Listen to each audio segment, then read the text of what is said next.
Among the most crucial factors in your webinar success is the work you put into designing your slides. This is crucial in any presentations, but particularly so with webinars.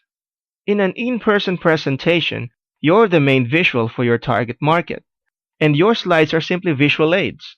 However, when it comes to a webinar, your slides aren't visual aids. They're the visuals. So put more work into them than you would with an in-person demonstration. Naturally, your slides are simply one part of what makes your webinar engaging. However, it's a really crucial factor, as your slides play such a prominent role in a webinar. In this video, we will look at how to prepare your slides for an effective webinar. This falls into two areas. Chronological sequence. Plan the flow of your presentation in a logical way. Design. Make the slides look attractive while optimizing them.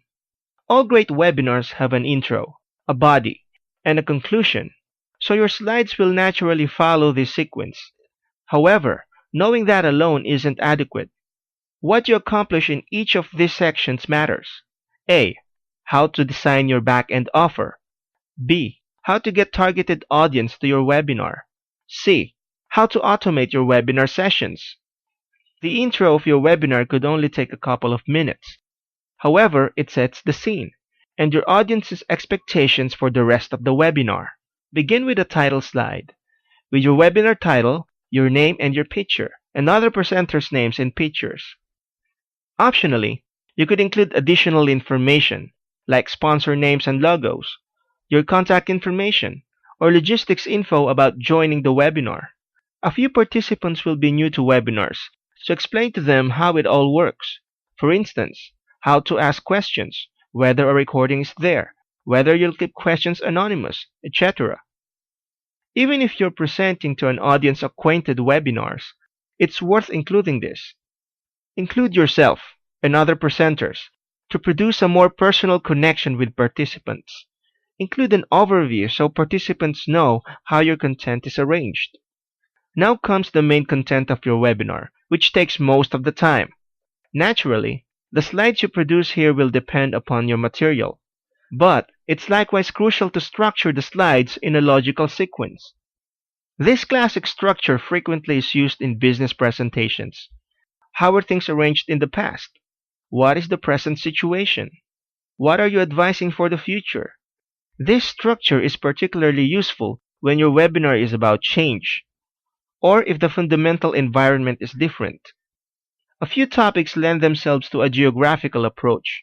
For example, if you're identifying something that affects individuals differently in different parts of the world, you present a brief introduction, then talk to them through the effect of different locations, then summarize in your conclusion.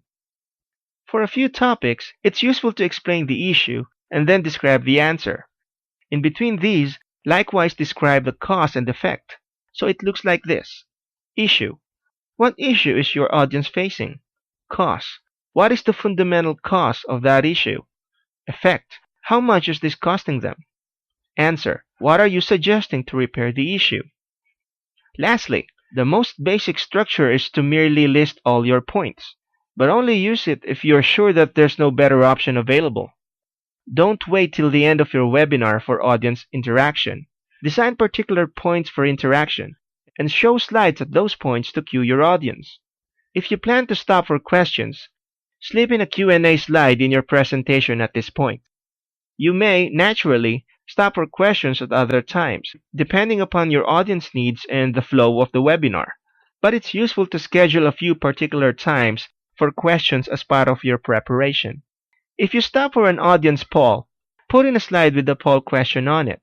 You show the slide first, concisely describe the poll, and then launch the poll in the webinar software.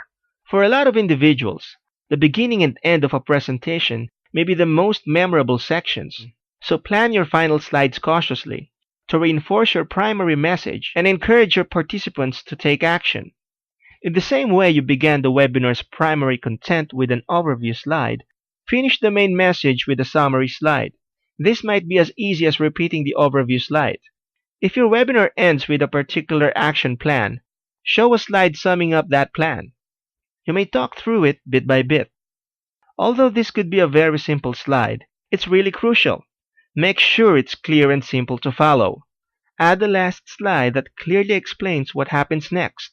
Even if you've mentioned this before in the webinar, include it on this slide as a reminder. The slide likewise clearly indicates to the audience that the webinar has finished. Next, we will look at how to design your back-end offer.